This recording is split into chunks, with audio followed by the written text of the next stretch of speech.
بسم اللہ الرحمن الرحیم۔ السلام علیکم ناظرین، آپ دیکھ رہے ہیں عنایا چیمہ وائس اور مجھے کہتے ہیں عنایا چیمہ۔ ناظرین، عنایا چیمہ وائس میں دل کی اتھاہ گہرائیوں سے خوش آمدید۔ اللہ تعالیٰ سے دعا ہے کہ اللہ آپ کی تمام جائز حاجات کو پورا فرمائے اور آپ کو صحت و تندرستی سے نوازے، آمین۔ ماں، مجھے اور نہیں پڑھنا، بس مجھے اب بالکل بھی یونی نہیں جانا۔ ارے بیٹا، تم پاگل تو نہیں ہو گئی؟ تمہارا آخری سیمسٹر چل رہا ہے، کتنی مشکل سے تمہارے ابا نے محنت مزدوری کر کے تمہارے اب تک کے اخراجات اٹھائے ہیں، اور اب آ کے تم ضد پر آ گئی ہو کہ مجھے اب نہیں پڑھنا۔ آخر ایسی کون سی بات ہو گئی ہے؟ کچھ بتاتی بھی نہیں ہو، بس چپ چاپ رہنے لگ گئی ہو۔ ایک ہی رٹ لگا رکھی ہے کہ نہیں پڑھنا تو بس نہیں پڑھنا، مگر نہ پڑھنے کی وجہ بھی تو ہوگی۔ اس وقت تمہارے ابا کی کتنی منتیں کر کے تمہارا داخلہ بھجوایا تھا۔ اس وقت تو تمہاری ضد تھی کہ مجھے آگے پڑھنا ہے، اب جب پڑھائی ختم ہونے لگی ہے تو تم ضد کرنے لگی ہو، اور اچھا خاصا تو پڑھ رہی تھی۔ آخر تمہیں ایک دم کیا ہو گیا ہے؟ استادوں نے تو کچھ نہیں کہا؟ نہیں، انہوں نے کچھ بھی نہیں کہا، بس میرا پڑھائی سے دل اکتا گیا ہے۔ ماں، بس مجھے فورس مت کریں، آؤ بیٹا اطمینان سے بات کرتے ہیں۔ آخر ایسی کیا بات ہے جو آج اتنی سہمی سہمی سی لگ رہی ہو؟ مگر آسماں کے ساتھ جو پیش آیا تھا وہ ماں کو بھی بتانے سے ڈر رہی تھی، وہ بتانے سے گھبرا رہی تھی، مگر ماں کے اصرار پر اسے وجہ بتانی ہی پڑی۔ وہ ماں، جب میں آج بتانے سے پہلے ہی اس کی آنکھوں سے آنسو ٹپکنے لگے۔ میرا پتر، گھبرا کیوں رہی ہے؟ بتاؤ نا، کیا ہوا؟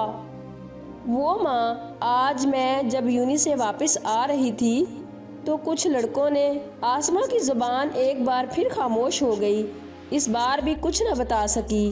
اب ماں کا چہرہ بھی پریشانی کے آثار دکھانے لگا۔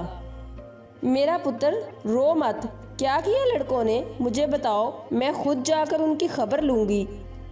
ماں اپنی بیٹی کو حوصلہ دینے کی کوشش کر رہی تھی۔ آسماں ایک بار پھر اپنی بات کو آگے بڑھانے لگی۔ اب اشکوں کے ساتھ ساتھ سسکیاں بھی محسوس ہونے لگیں۔ وہ ماں، جب میں یونی سے نکلی تو کچھ لڑکوں نے میری عزت۔ آسماں کی زبان اس بار بھی کچھ نہ کہہ سکی۔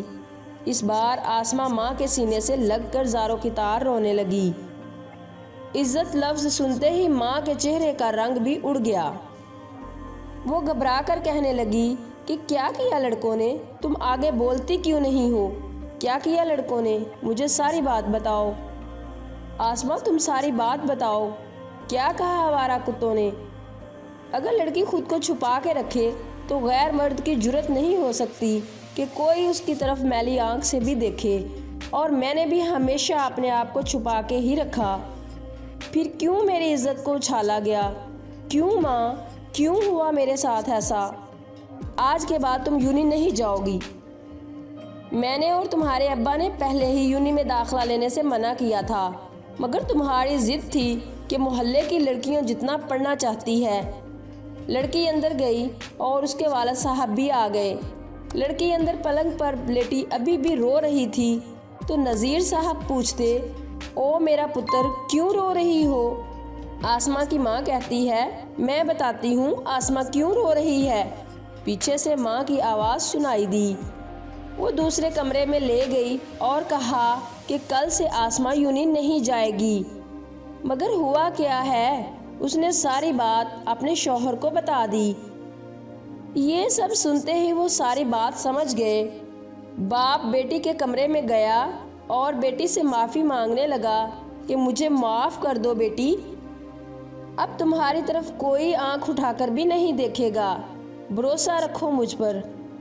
مگر ابا، آپ اتنی طاقت نہیں رکھتے کہ کسی کو روک لو۔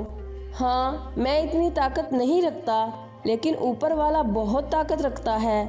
آج 30 سال گزر چکے ہیں، اس بات کو تو مجھے میرا قرض مل چکا ہے جو کہ میں نے اٹھایا تھا، اب وہ خود تمہاری حفاظت کرے گا۔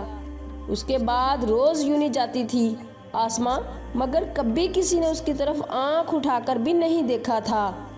اس سب سے ہمیں یہ سبق حاصل ہوتا ہے کہ ہمارے گھر کی عزت بچانا ہمارے ہاتھوں میں ہی ہے۔